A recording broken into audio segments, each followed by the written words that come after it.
Amis des bonobos du Congo, une association qui lutte pour la conservation des bonobos. Donc nous sommes protecteurs des bonobos. Je m'engage pour une action verte. C'était le thème au cœur du camping vert pour les enfants, les petits écolos organisés par l'ASBEL Strong Africa Foundation, une initiative de Madame Brunia Mundenga.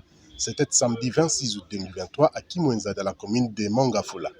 Au programme, une visite de la faune et des bonobos dans leur sanctuaire à Kimwenza, ainsi qu'un atelier de bricolage.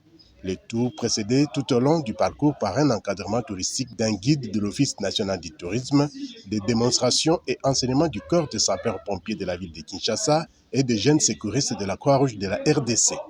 Sur place, les petits écolos ont eu droit aux explications du guide du sanctuaire qui a permis à ces enfants dont l'âge varie entre 3 et 16 ans d'en savoir plus sur les 3 grands singes qu'on retrouve en Afrique, en particulier les bonobos qu'on ne retrouve qu'en République démocratique du Congo. Les bonobos que nous protégeons sont des grands singes. On dit grands singes pourquoi? Les grands singes sont des singes qui n'ont pas de queue et qui ont un cerveau développé, c'est-à-dire sont intelligents, les grands singes. Contrairement aux petits singes, tous qui ont de longues queues sont des petits singes. Des macaques, des babouins sont des petits singes. Les grands singes, il n'y en a que 4 dans le monde qui sont là sur l'image. Ce sont là les 4 grands singes du monde. Ici, nous avons l'orang-outan, c'est ici les 100% asiatiques.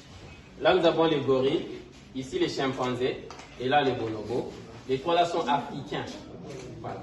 Donc, le bonobo, il est africain, mais il est 100% congolais. On le retrouve seulement en RDC, les bonobos. S'en est suivi la visite des bonobos qui sont en semi-liberté dans une forêt de 35 hectares, objet de fascination pour les enfants.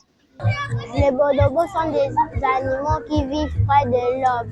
À la forêt, c'est dangereux pour eux.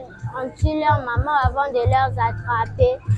Et alors, c'est pour ça qu'ici, on doit leur prendre d'abord, comme ils sont petits, d'abord, ils ont besoin d'affection. Alors, on est en train d'engager des mamans pour leur donner l'affection.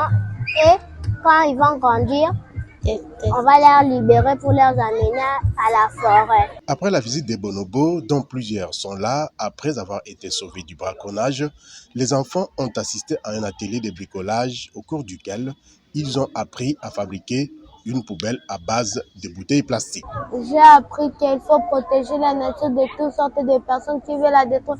La nature, Dieu nous a donné ça, il faut la protéger quoi qu'il se passe. Dieu a créé les arbres, les animaux, tout ce qui se trouve ici. Et les bonobos sont des animaux qui vivent près de l'homme.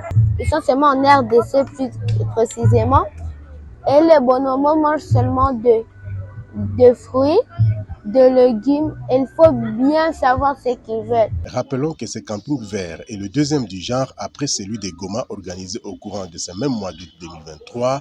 Et signalons que l'ASBEL Strong Africa Foundation a reçu l'appui du secrétariat général au tourisme et l'accompagnement moral du secrétariat général à la jeunesse, initiation à la nouvelle citoyenneté et cohésion nationale, présent à l'activité, sans oublier l'appui pédagogique du Fonds mondial pour la nature WWF.